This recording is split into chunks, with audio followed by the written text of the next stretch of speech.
Oh. It's like the how they do that with the roller. Oh yeah, I got nose. You just I can get my little robot to follow me. You see me, little robot, Ozbot? You see me? It doesn't matter. I guess we're good. Uh-oh. This isn't where I wanted to start. No, I have got to go in here and see where I'm at. I got to do the share screen. And I guess I'm here. So the share screen is like a residual thing. Okay. So I got to go back to the beginning. Is this just, I just have to do this really fast. So close your eyes or you'll get crazy. Okay. Yay. yeah. All right. So please, ladies and gentlemen, chapter 3, if you will, be so kind. This week, the pages are kind of, they may not correspond to the pages in your book because that was a couple of editions ago. But it's chapter 3. I'd like you to read it, get familiar with it, especially the vocabulary words and definitions at the beginning of the chapter. If nothing else, at the midterm and final points of the quarter, if you've taken just the vocabulary words and written definitions out, that could be enough of a notebook to turn in to get 10 points for taking notes from the class. Otherwise, if you're taking notes from a lecture like this, take very loose notes with lots of room in between some of your notes so that maybe when you're going through the reading yourself and doing some reading, you can fill in some of the blanks, especially if you had to write fast and I didn't give you time to finish a note or something like that. This is all, the note taking is about supporting the learning. I've taken classes before, I've attended a lot of stuff, and I just can't get anything from listening to people present all by themselves. Neither can I get much from seeing it like this, but when I'm actively learning in many modalities, including writing stuff down, that's when I'm really encoding it to my brain, so that's good. All right, having said all that, and that was a lot to say, we're going to start talking about chapter 3, which is dealing with the first element of the art elements, the most simple one, line. Line is a very essential foundational building block in the arts. And so we're going to define a line. The definition is the path of a moving point that is made by a tool, instrument, or medium as it moves across an area. So unlike mathematics, where we're interested in really straight lines, and if it's not a straight line, then it's a curve, or it has some other kind of a definition, it's defined. When we're talking about line in art, it's all different kinds of lines that are made by moving a point through space and the path that makes, especially a visible path that is in contrast to the background. So when I'm using ink on white paper, you know, I've got things, a black line that's in contrast to the white paper. When I see, you know, a shooting star going across the night sky, I see a line traced by the shooting star against the black background. We get this kind of idea of contrast, makes it visible, which is good. We can also think of lines as three-dimensional in space too, like these lovely wires that hang down from my stuff here. That wire is a line, you know, it's a ragged, nasty looking line, but it is a line of some kind. You know, three-dimensionally, you can create lines out of wire or building materials like 2x4s or I-beams. Any kind of a building material can be considered a line element if it's a long linear kind of a form. So string and tubes and everything else that you can think of. Even when we are in the built environment like this, and we see two planes come together, like the ceiling and the wall, where they intersect, they create the two planes intersect, they create a line. Same thing at the floor or in the corner of the room. So lines can happen in a whole variety of different ways in space. some of you might even have the textbook that has this painting on the cover. Oh my gosh, some don't. And this is also used in this chapter to illustrate the concept, to introduce us to line. But it's just a painting. It's an abstract painting again. And so we have to deal with the abstraction. Inner sanctum waterfall. You know, the title talks about what might be inside of our brains, you know, or in our imagination as the possibility for a waterfall. On a rainy day, it's really kind of interesting to talk about rain as a linear form, something that's coming down from the sky, water falling either in a waterfall or in rain, can give us all of this sense of linear elements being traced across the composition vertically.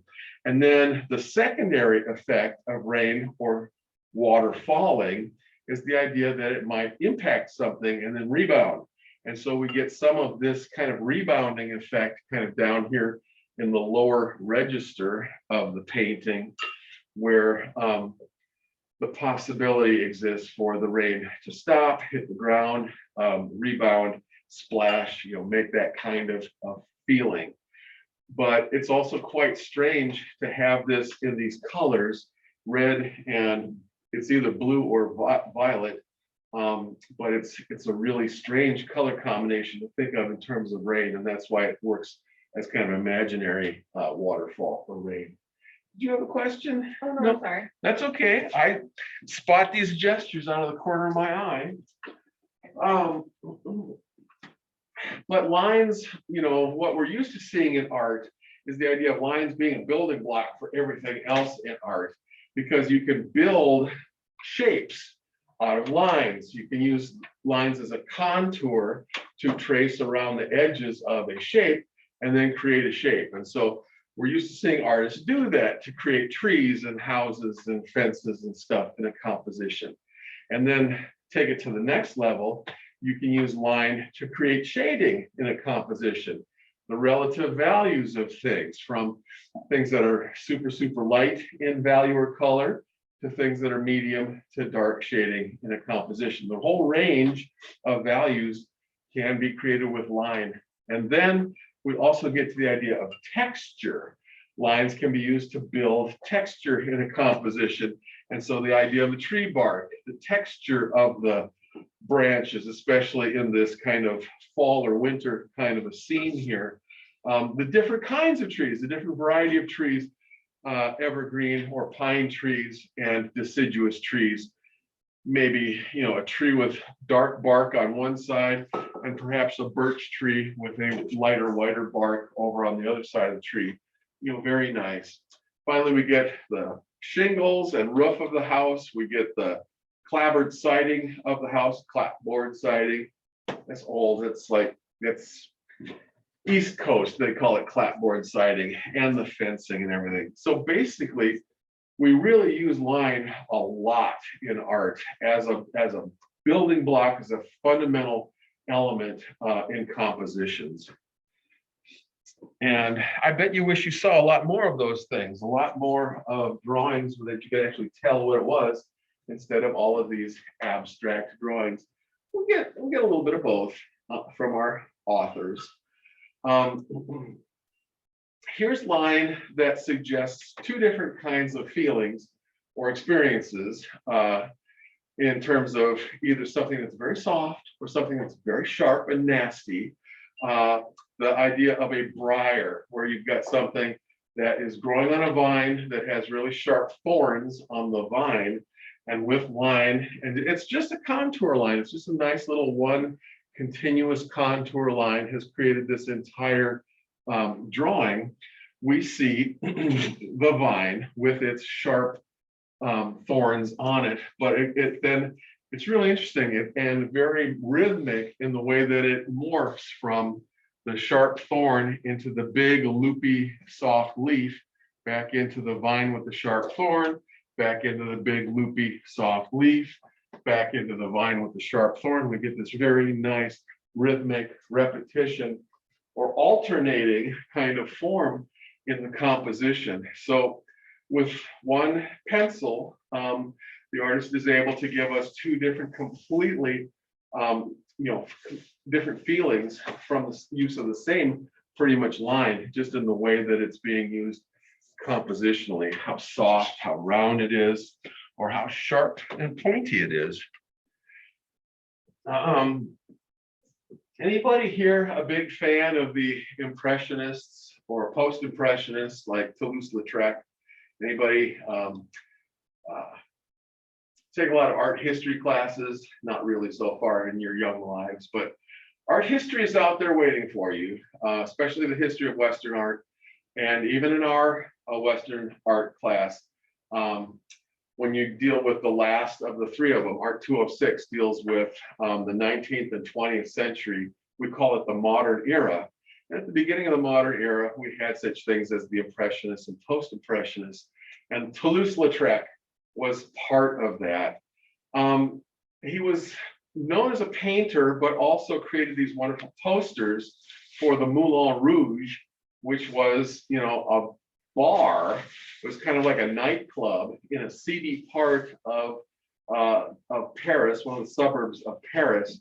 And it's a place where all of the middle class and upper middle class people would go to kind of go to a dive bar and have fun, because they could drink, they could take drugs, because hey, it was the 1890s, and they could see dancers dancing very risque dances up on the stage, doing the can-can, so that these dancers would kick up their heels and show their actual some leg and possibly a little bit of ankle underneath all of those clothes and skirts and everything.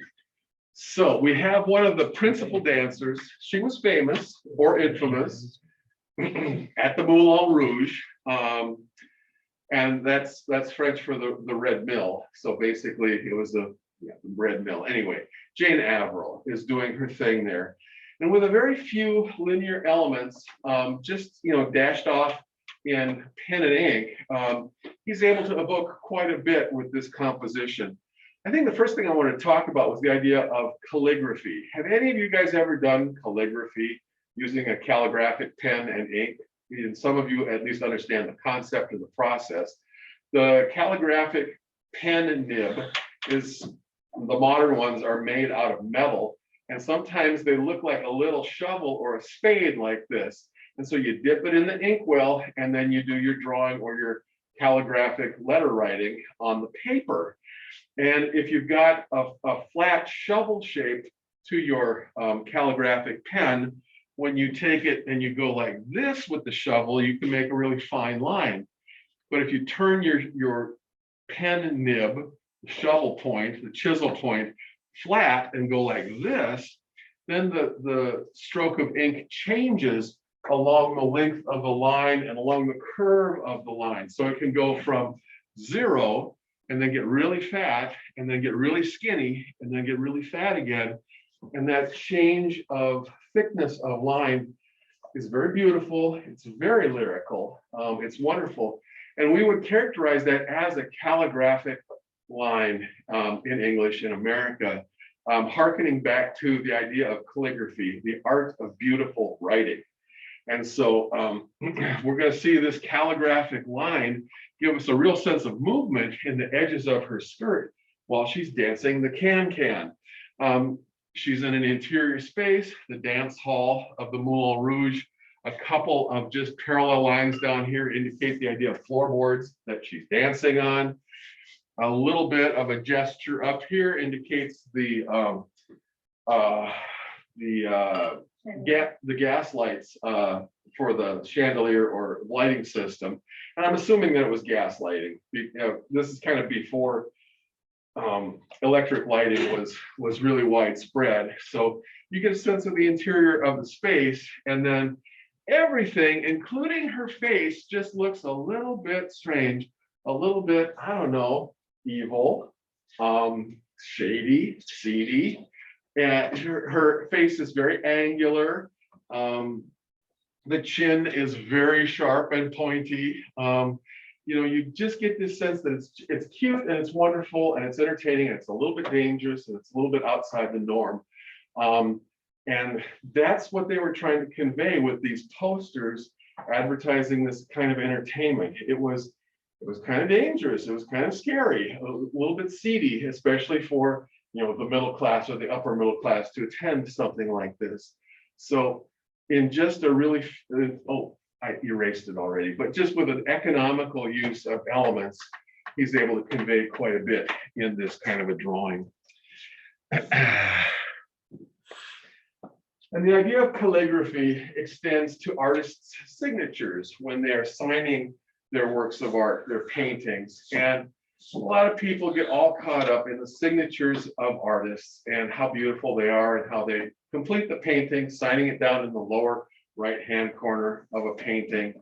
And so we've got this reproduction of many signatures of artists, especially French artists. But here we've got Georgia O'Keeffe, prominent, right in the middle of everything, early 20th century American artist. And so, you know, we can kind of revel in the beauty of line, even in handwriting, even in the way that it comes off of a painter's paintbrush when they're signing their paintings. I'm going to another example of calligraphy from China. And so I don't know this passage and really can't translate it for you. So all we can do is look at calligraphy itself and admire it as beautiful lines on paper.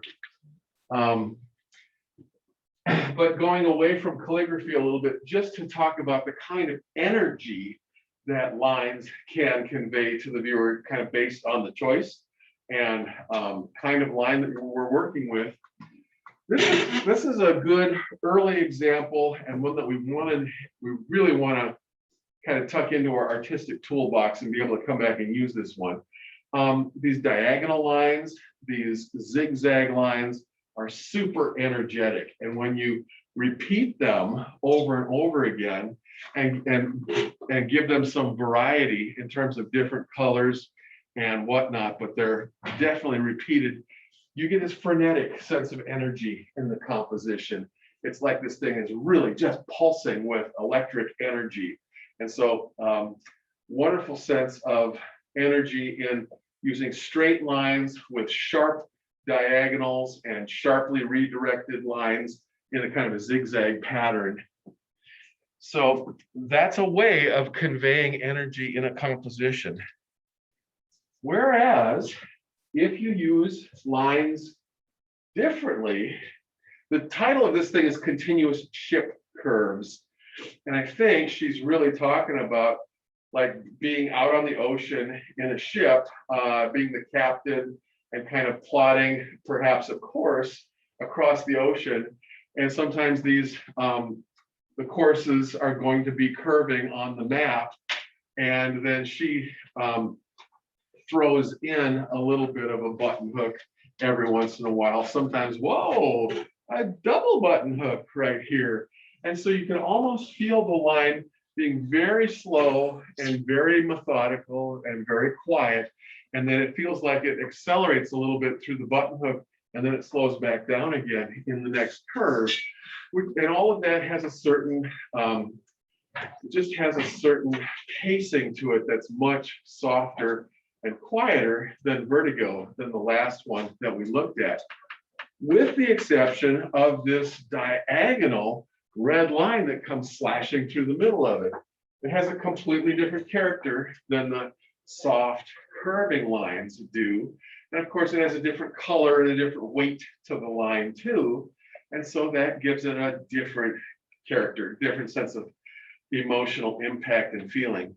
I want you to kind of remember this one, because our next project, the one that we're going to do this week, is going to be something like this, where we're going to be making a whole bunch of lines that are going to kind of dance across the compositional space with one set of character and one set of energy to them.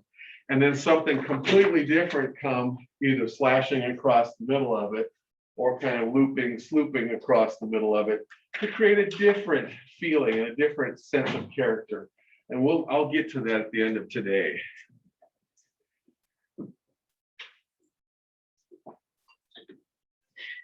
You know, here's a painting. It's an abstract painting that deals with two basic ideas. Okay, 3 basic ideas. And so with very simple ideas, he put together a rather complex composition.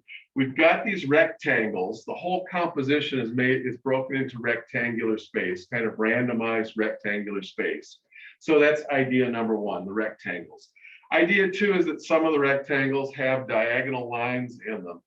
Oh God, occasionally you even get a vertical or horizontal line, but parallel lines for the most part in them. And then idea number 3 is the idea of sitting and doing doodles. I don't know if you guys sit and doodle on paper while you're talking on the telephone or something like that. We used to doodle a lot when, I was a young person back in the day. And so there's these tightly woven kind of doodly things that have more gestural line quality to them. Those are the 3 ideas in this thing.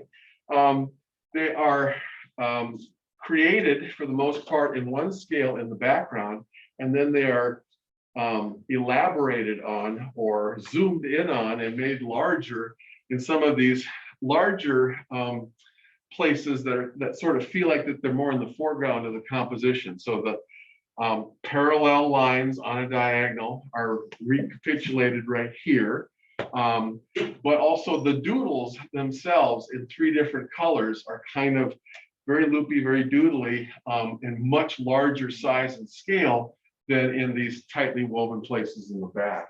So we've got elaboration, we've got variety here. This is a main element of variety. This is kind of a second area of variety and elaboration in the composition. And then we've got the background, which is kind of a third order or tertiary kind of area of the composition that is holding the whole thing together in harmony. But different kind of uses of lines holding the composition together.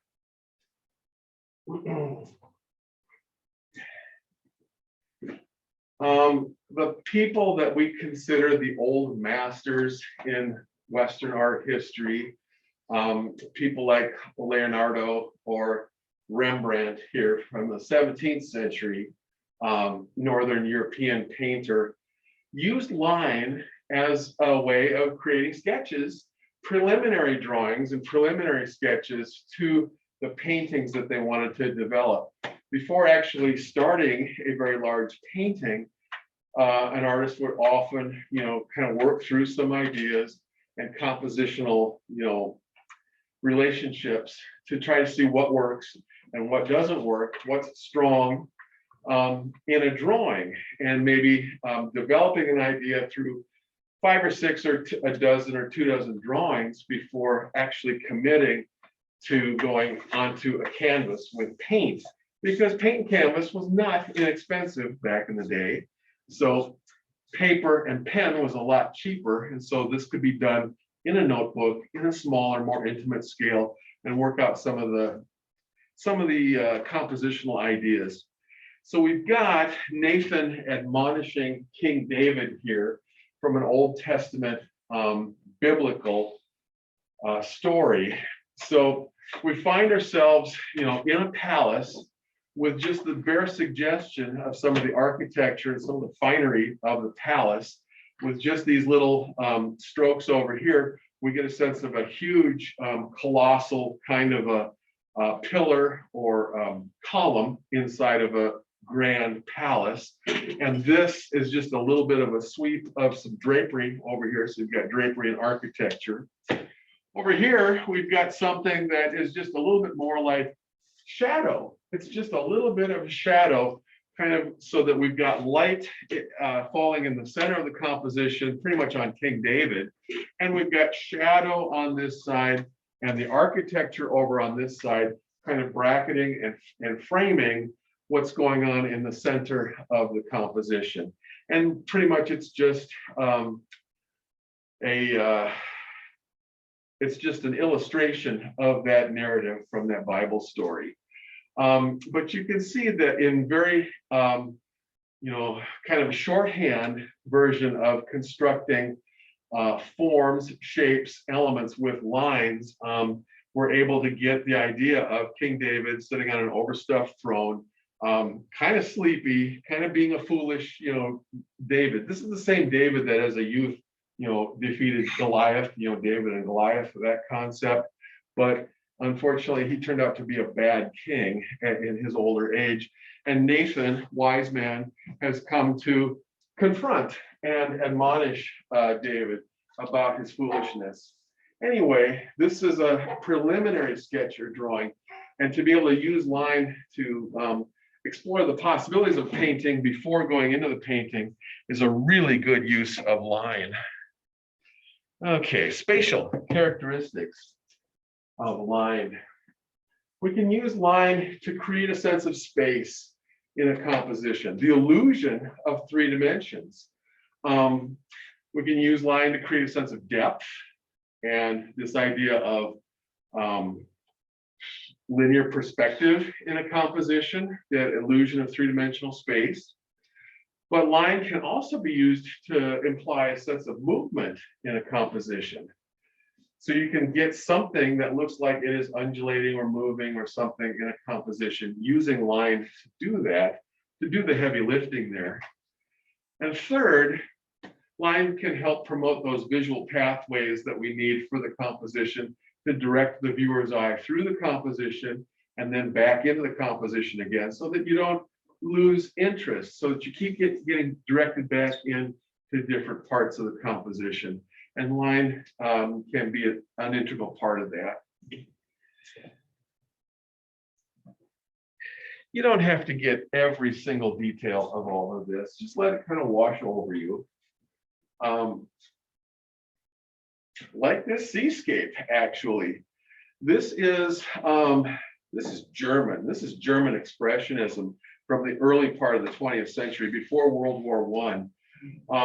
And this is a woodblock print. So if you have a big piece of plywood or something, and you take a knife or some rudimentary carving tools and remove parts of the surface of it, the parts that get removed with the knife or the gouge will print white, while the surface of the wood block will print black when you ink it up with a roller and some ink.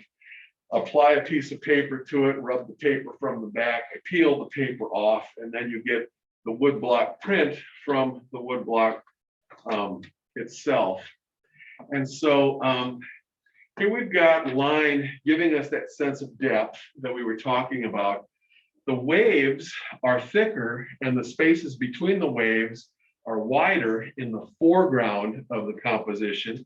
And as we move back in space, we're actually moving back 3-dimensionally in space too, to where the waves are much tighter spaced and the spaces between them are tight, the waves are thinner. And so we get that sense of depth happening in the composition.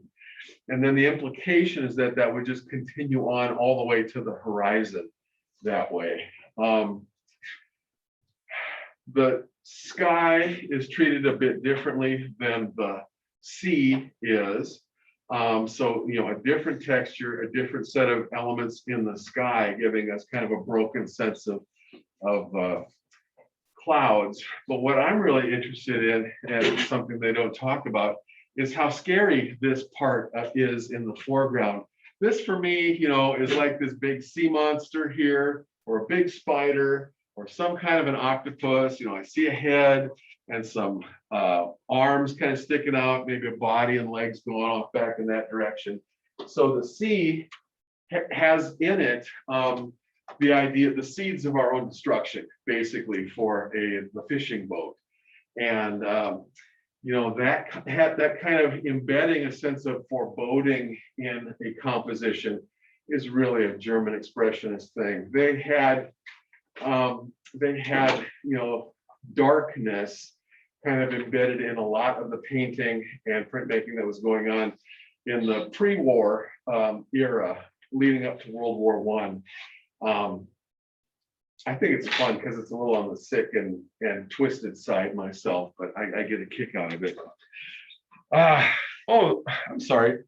We also talked about line being able to create a sense of movement in a composition, and this rolling sense of movement in the waves does precisely that for us. It imparts a sense of movement in this rolling sea that's in front of us, which you know, it's not there. I mean, there's no actual movement there. It's all implied movement in those curving lines, which is cool. This has a sense of movement in it, a completely different sense. Instead of something that's dark and scary, possibly horrible or foreboding, we get a sense of, like, I don't know, juggling spaghetti. I mean, this is happy. These lines are happy. They're floating, they're flying, they're juggling in front of our eyes. We've got black lines, of course, but we've also got red, blue, yellow elements in here too. We've got thick and thin, and all of it is way more happy than what we were seeing in the previous slide. The lines are curving, and they've got fat, wonderful curves on the ends of them when they change direction. Nothing sharp, nothing scary, nothing spiky, as in the last slide. So a totally different emotional content in this kind of a slide here. I don't know, it's happy. I feel like juggling spaghetti is very happy.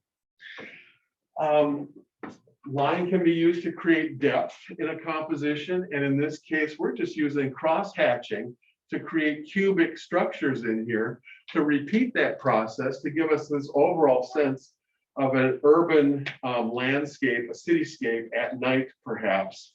We're dealing with a lot of black in here, but there's also a lot of white and yellow light, either underneath the black shining through or on the sides, almost implying that the side of the building is being illuminated by the street lights down below on the street. So some of these sides are better illuminated than some of these facades that are maybe cast in a little bit more shadow. But either way, we get the sense of being way up in the sky, either in a skyscraper or flying over an urban setting at night. And all of it is just created with cross-hatched lines, which is kind of fun. It's get a sense of movement and a sense of energy there. This is a project that we're going to do next week after we do our project this week. I don't know if you've ever done this before, but this is what you would call cross contour line drawing. The artist has drawn a scene, in this case, a figure sitting on a couch, and she has drawn all of the shapes involved: the skirt, the arm resting on the knee, the legs crossed, and below the skirt we've got, you know, the two ankles, and all the rest of the drapery, sitting on the couch with some more drapery, you know, covering the couch. And then every single surface of every form in the composition has lines, stripes, lines going across the contours to try to describe the three-dimensional quality of the flowing drapery surface. And so we've got cross contour lines that are following the contours of the fingers, the back of the hand, and the arm. We've got them following the drapery of the skirt. We've got a different cross contour line in spacing and thickness and in character, you know, describing this leg and this ankle over here. And even this drapery that she's sitting on, that's on top of the couch, like a blanket or something, we get a really nice kind of a cross contour line that becomes the pattern in the blanket, with the thick and then thin, thin, thin, and then thick again. And it's repeated as a pattern in here. And it's a wonderful, fun thing to do. So for your first drawing assignment, we're going to learn how to draw next week, and I'm going to teach you. Anybody in here ever drawn before in an art class or by yourself or something? Oh, thank God. In the morning class, 2 hands went up out of 17 people. So I've got my hands full with the morning class. Was Matthew Archer one of them? Yes, Matthew Archer was one of them.